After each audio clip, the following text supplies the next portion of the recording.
તો વાત કરીએ વડોદરાની, તો વડોદરા શહેરમાં શ્રાવણ માસના પવિત્ર અંતિમ સોમવારે નવનાથ મહાદેવ કાવડ યાત્રા સમિતિ દ્વારા ભવ્ય કાવડ યાત્રાનું આયોજન કરવામાં આવ્યું હતું।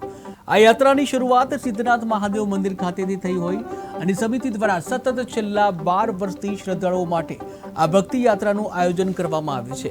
આ વર્ષે યાત્રામાં એક વિશેષ આકર્ષણ રહ્યું હતું। શિવ ભક્તિ સાથે દેશભક્તિનો સંગમ દર્શાવતી બ્રહ્મોસ મિસાઇલની આકૃતિ કાવડમાં નિર્માણ કરવામાં આવી હતી અને જેને લોકોમાં ભારે ઉત્સાહ અને આશ્ચર્ય સર્જ્યું હતું।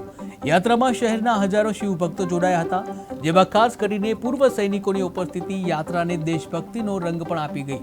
આ સાથે જ વિવિધ સંસ્થાઓ અને ભક્તો દ્વારા ભંડારાની સુંદર વ્યવસ્થાઓ પણ કરવામાં આવી હતી। આમ નવનાથ મહાદેવની કાવડ યાત્રા શ્રાવણ માસના અંતિમ સોમવારે આસ્થા, એકતા અને રાષ્ટ્ર સ્નેહનો જીવંત પ્રતીક બની રહી હતી।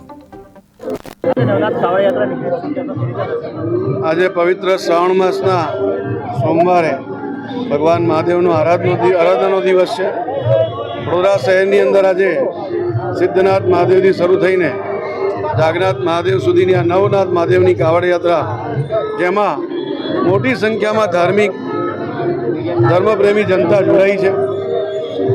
હું આ કાવડ યાત્રામાં જોડાયેલા સૌ કાવડ યાત્રી ધાર્મિક જનતાને ખૂબ ખૂબ અભિનંદન અને શુભકામનાઓ પાઠવું છું।